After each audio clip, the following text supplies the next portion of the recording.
I'm trying to get ready in the mornings is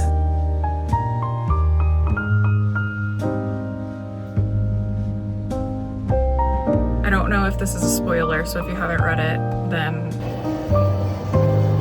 it's like any time I set up in this spot.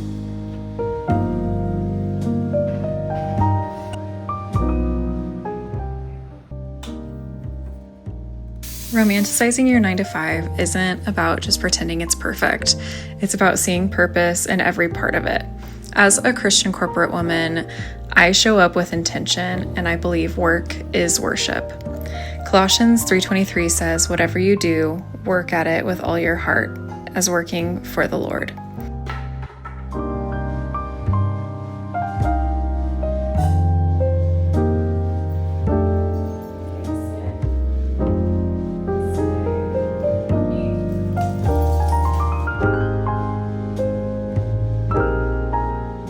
I just finished getting dressed, and something that I find that's really helpful for me with my 9-to-5 workwear is I have different just professional pants, and I typically keep them to just like black and blues and grays, and then I just have a lot of different nice tops and cardigans.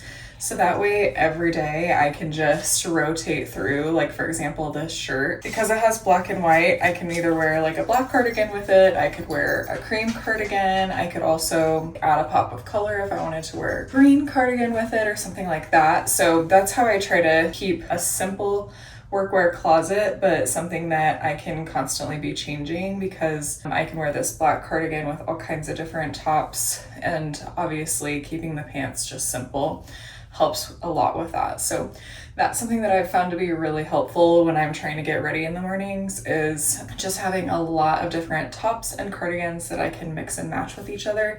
So that way, even if I have maybe, let's say, the same 12 articles of clothing, I can kind of mix and match them to make it look like I have different outfits to wear every week. So that's something that I have found to be really helpful. And so now we're gonna go ahead and do our makeup and get ready for the day. I do need to recurl my hair just a little bit.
I just pulled up to the gym on my lunch break. Also, side note, I cut little curtain bangs on myself and I don't know what to do with them. I don't have a clip to put them back, so that's upsetting. So now they're just gonna get all sweaty on my face. But anyway, complete side note, but I just pulled up to the gym. I'm gonna get my lunchtime workout in. I try to do 3 workouts a week at the gym on my lunch break, and I just find one that it helps me to break up the day. I always like to leave for lunch unless I just have a super busy day and I obviously can't leave, but I always try to just, whether that's go home or go to the gym, I try to get out of the office for lunch. And I just find that it helps me break up the mundane of just, you know, being in the office all day. It helps me to just get up, get walking around, do something a little different. And it's nice too because I find that if I make it to the gym during my lunch break, it feels amazing to get home and be completely done for the day, and all I have to worry about is dinner and my evening activities. So that's what we are up to. I've been doing about 25 minutes of walking for the beginning of my workout, and then doing either arms or legs depending on what day it is. It is a leg day today, so we will see what I get up to. Leg days are super fun. I love a leg day. However, I do feel like I get so hot and sweaty on a leg day. And if anyone's curious what I do to try to like clean up after the gym, I just bring like baby wipes with me to work, and I wipe myself down after I get back to the office and get changed, and then I take my shower in the evening. So that's kind of the vibe. There was somebody watching me, so I got awkward. Anyway, so that's what I do to try to just keep myself feeling a little clean after the gym at work. And then obviously, like I said, I take that shower in the evenings. Something else that I've been doing just to try to like help with my cardio when I'm doing my walking on the treadmill is I actually will read on my Kindle app on my phone instead of just like mindlessly scrolling through reels or watching a YouTube video. I typically try to read one of my Kindle books while I'm on the treadmill, and I find that A, it actually goes a lot faster, especially if I'm really enjoying my book. It goes a lot quicker. And B, I feel like it's just a little bit better for my brain to be able to just spend that time, you know, not only like working my body, but working my mind as well. So that's what I've been doing. I am currently already on the second book, I guess technically the third book, because I read The Assassin's Blade in the Throne of Glass series first. So I guess I'm technically on the third book, depending on what order you read it in, but I'm reading Crown of Midnight right now. And I want to say I got about 20% into it last night. I'm thoroughly enjoying this series. I think it's just incredible so far. I'm really liking the main characters. It's kind of, I don't know if this is a spoiler, so if you haven't read it, then you can fast forward. But it's basically kind of like, it's about an assassin, and there's a slight love triangle happening, but it's very slow burn. It's very low on the romance scale, and it's a lot more of the world building and just about like the war that's happening. And the main character, she, in this book, once again, this is a spoiler, so please forward ahead if you don't want it to be spoiled, but she's currently working for the king as his personal assassin. She's basically earning her freedom to live her life to not be an assassin. But yeah, so it's a really good book, and I'm really enjoying the storyline. I'm enjoying the main characters. I'm enjoying the slow burn romance piece. So far, I really like the series, and I'm excited to see where it leads. But I think I have still 4 more books to go until the very end, so I'm sure I will get my heart broken several times and all of the things. So anyway, all that to say, I'm gonna head on in and get my workout in, do this thing.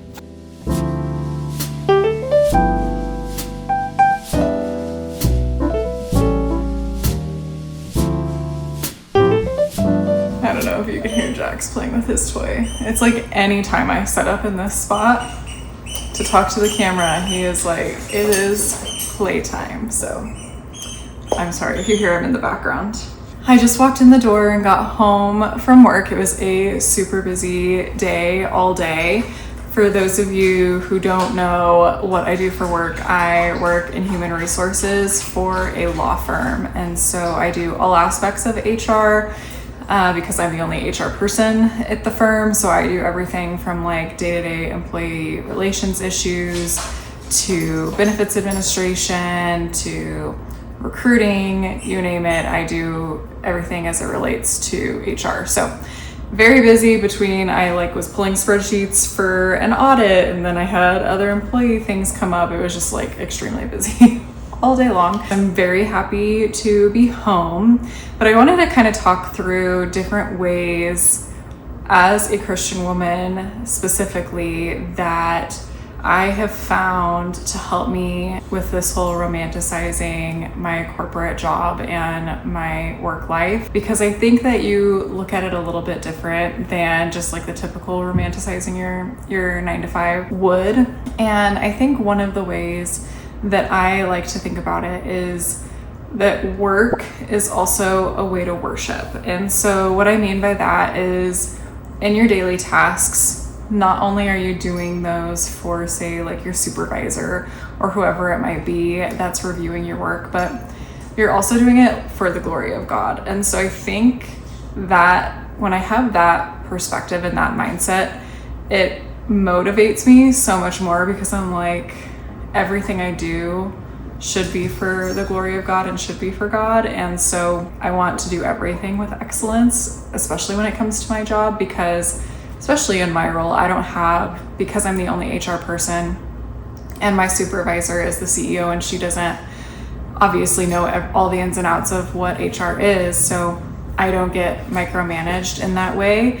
And that can really work for or against me depending on how motivated I am. And I think that really just helps me stay motivated, because I realize, like, sure, even if I don't have a direct supervisor, God is watching me and God expects me to be performing with excellence in my daily life. So that's one way that I try to show up and find beauty in like the small tasks of the day. Something else that I really try to do is just creating small habits for myself. And so what I like to do when I get in is, instead of turning on my like big office light when I get into the office in the mornings, I have like a nice small lamp on my desk that I'll turn that on in the mornings, and that kind of helps me just like ease into the day, have like a quiet start. And I also like to save reading my Bible app, my verse of the day, until I actually get into the office in the morning. And that kind of gives me time to just sit down, read my verse, let it really resonate with me,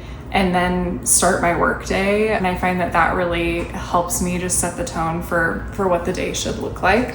And the last tip that I have that has really helped me, and this is something that's really challenging when working in human resources, is seeing it as a ministry. And for me, that's really hard, because obviously in human resources, you cannot share anything about your faith. You need to be a neutral party in all instances. However, I will say that leading with a love like Christ and treating people with respect, treating people with empathy, hearing concerns, those are all things that I do every single day. And I hear a lot of times that I'm a very different type of HR than they've ever experienced before in another workplace. And I really take that as such positive feedback, because to me that tells me that I am being Christ-like, hopefully, and that they might not understand exactly what is different about me, but they feel more seen or more valued, or just that their thoughts and feelings are heard. And so that's something that I really try to bring with me. And just patience also. I think that a lot of times at work, we all struggle with patience when it comes to dealing with your coworkers. You know, these are people that you see almost sometimes more than your family. And sometimes it can be really hard to have patience with them, but just showing up every day with just patience and bringing that peace to the workplace, I think makes a really big difference. So seeing it more as a ministry than just the Monday every day I have to go to the office and this is my job. It is your job, but maybe it's also your calling right now, and maybe that's exactly where God wants you to be, to make a difference in the people's lives around you. So those are some things that I like to think about that help change my perspective on just going into work and not having it feel the same every single day. With that being said, I am hungry because I have just been going nonstop all day. So I am actually going to make kind of a cozy meal tonight, even though it was 90 degrees outside today. But because we're in the middle of August, I want to make a nice little cozy meal. So I'm actually making a chicken pot pie. What I do to kind of make it easier on myself and to make it gluten-free friendly is I use a cornbread mix. So I will make the actual chicken pot pie filling, and I will put it in the bottom of a 9x13 pan, and then I'll mix up the cornbread mix and I'll just pour it right on top of the filling, bake it, and then it's just like this delicious cornbread chicken pot pie basically. So I'm gonna go ahead and make that, and I will take you all along for that, and then I'll catch up with y'all in a little bit.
Once the workday's over and I'm able to get into bed, I really like to carve out some time just for me.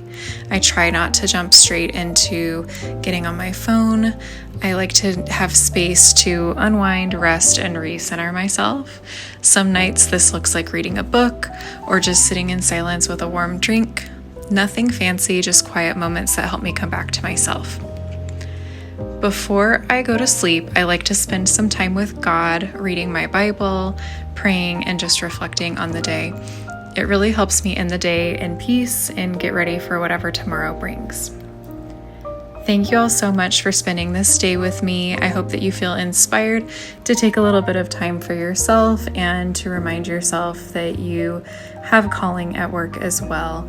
Don't forget to like, subscribe, and I'll see you in the next one.